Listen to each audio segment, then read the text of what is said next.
शिवयाड़ भांगिया के गजबे सिंगार हो नगिनिए के माला पहिरे। शिवजी हमार हो नगिनिए के माला पहिरे। शिवजी हमार हो नगिनिए के माला पहिरे।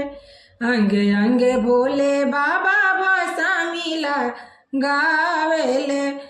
पथरी कमरिया में बाघंबर लिपटावेले। अंगे अंगे भोले बाबा भाषा मिला गावेले। पथरी कमरिया में बाघंबर लिपटावेले।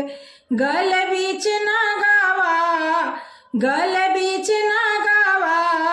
करेला फुफकार हो नगिनिए के माला पहिरे। भोला जी हमार हो नगिनिए के माला पहिरे। भोला जी हमार हो कानवा कुंडला बाबा बिछुआ के पहिरेले। मिर्गा छला बिछाई नितहारी के ध्यान धरेले। कानवा कुंडल बाबा बिछुआ के पहिरेले।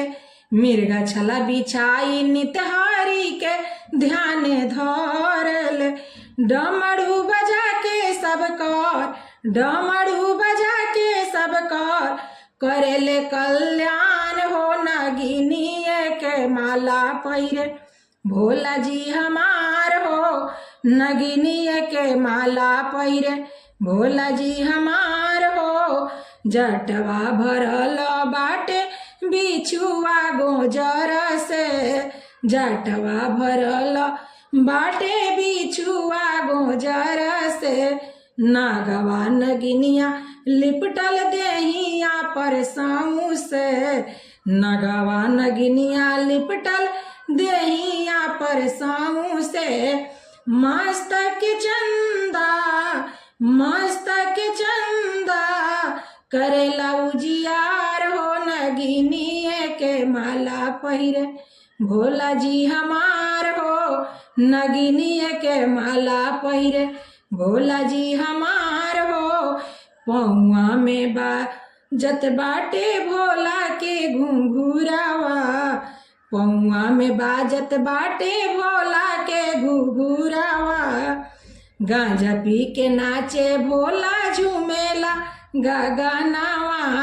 गांजा पी के नाचे भोला झूमेला गगनावा। जाटा बीच लहरे हरदम गंगा जी के धार हो नगिनिए के माला पहिरे। भोला जी हमार हो नगिनिए के माला पहिरे। भोला जी हमार हो नगिनिए के माला पहिरे। शिवयाड़ भांगिया के गजबे सिंगार हो नगिनिए के माला पहिरे। शिवजी हमार हो नगिनिए के माला